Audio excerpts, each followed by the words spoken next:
घर में भटकती आत्मा। तो आप सभी लोग कहानी को सुनने के लिए तैयार हैं? तो कुछ पलों के लिए सिर्फ मेरे साथ जुड़ जाइए और बस मुझे सुनते रहिए। एक छोटे से गांव में एक पुराना घर था। उस घर के बारे में लोग कहते थे कि वहाँ एक भटकती आत्मा रहती है। कई सालों से वह घर खाली पड़ा था, क्योंकि जो भी वहाँ रहने जाता उसे अजीब अजीब आवाज़ें सुनाई देती थी। एक दिन राहुल नाम का एक युवक उस गांव में आया। उसे इन बातों पर बिल्कुल विश्वास नहीं था। उसने सोचा कि वह उसी पुराने घर में रहकर सबको साबित करेगा कि भूत प्रेत जैसी कोई चीज नहीं होती। रात के लगभग 11 बजे राहुल अपने कमरे में सोने की तैयारी कर रहा था। तभी अचानक उसे ऊपर वाली मंजिल से किसी के चलने की आवाज सुनाई दी। पहले तो उसने सोचा कि शायद कोई जानवर होगा, लेकिन कुछ ही देर बाद आवाज और तेज होने लगी। राहुल डरते हुए ऊपर गया, लेकिन वहां कोई नहीं था।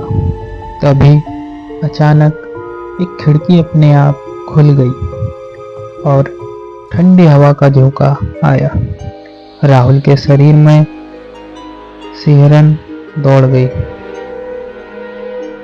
वह नीचे लौटने लगा।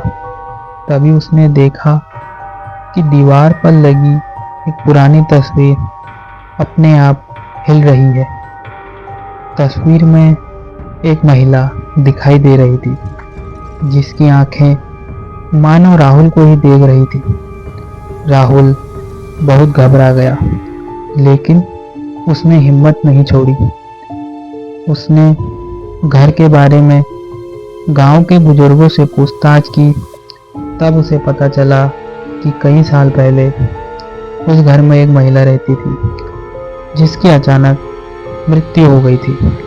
कहा जाता है कि उसकी आत्मा आज भी अपने परिवार का इंतजार कर रही है। अगली रात राहुल ने उस महिला की आत्मा के लिए दीपक जलाया और उसकी शांति के लिए प्रार्थना की। आधी रात को फिर वही ठंडी हवा चल रही, लेकिन इस बार राहुल को किसी के रोने की आवाज सुनाई दी।